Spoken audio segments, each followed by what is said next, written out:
So I knew that if I sent it to the government to get another one, a renewal, I said I wanted a renewal one, that they would send me this other one. So I said to them, I was born in Medicine Hat, my mom and dad named me Merle Grant Schnee, and I want a replacement birth certificate, but just so that you know that I'm not the one that I'm looking for, I'm sending you one, a copy in this Exhibit 1.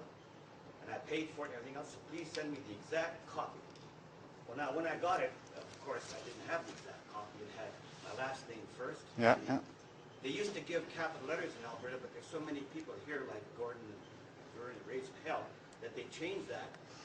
Instead of capitals now, they just use our last name first, or certainly. Right.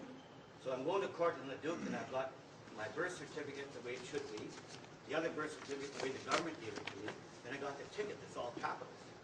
So I said to the judge, which one do you want? Now, she wasn't happy with me. She said, unless you tell me that you're here or something, I'm going to find you absent or guilty in absence or whatever. Yeah. So I'm standing there looking at her, and she pronounced me guilty and then told me to get the hell out. Fine, I'm guilty. Bye. Or you just, again, 3 days. This is a transaction of a security interest. And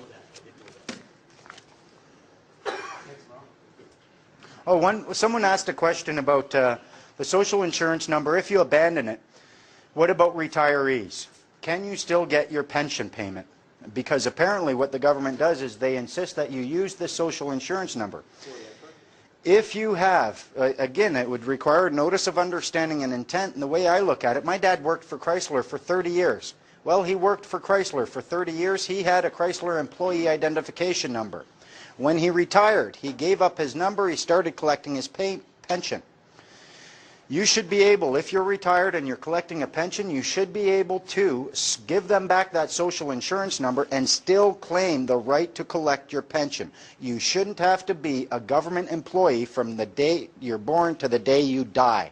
You can say, I'm no longer a government employee, but that's my pension, and you're going to give it to me. And what if you could ask for it all at once? I want my whole pension. Without SIN or a birth certificate, how do you get a passport? And of course, without a passport, how do you travel internationally? Again, I thought we covered that already.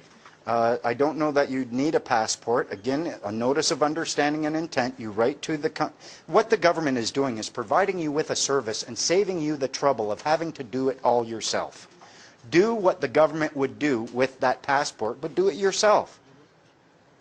And essentially, all you're doing is you could engage in an agreement with the host country. You tell them, listen, I want to come and visit this country, and I'm a free man on the land, and because of that, I don't have a passport. Or you could demand that the passport office provide you with a passport even as a free man on the land.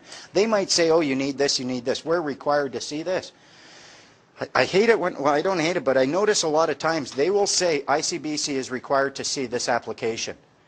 I require a tuna sandwich. Does that create an obligation on any of you to give me one? No. Just because they define it as their requirement doesn't mean it's an obligation for you. The law is all about remedy. There is always remedy. If you can't find the remedy, you're not thinking about law, you're not looking at it properly, it's always there. There are people who travel, they cross especially coming into our border. You can come into our border, say, I'm a free man on the land, you're a government agent, get the hell out of my way. Just move. If you're going into other countries, you're going to have to operate on an agreement of good behavior, essentially is what that passport is for. Maybe post a bond, say, I'm posting a $10,000 bond in order to travel, and explain this to them. And although you won't be able to serve a notice of understanding and intent and a claim of right upon a foreign company or a foreign jurisdiction, you can certainly do it to the customs people here. And they know that they have no right to deny you access. And I've heard of people using a family Bible, and they claim that that's their ID, that's their passport, and it's accepted. And that's what they used to use before passports.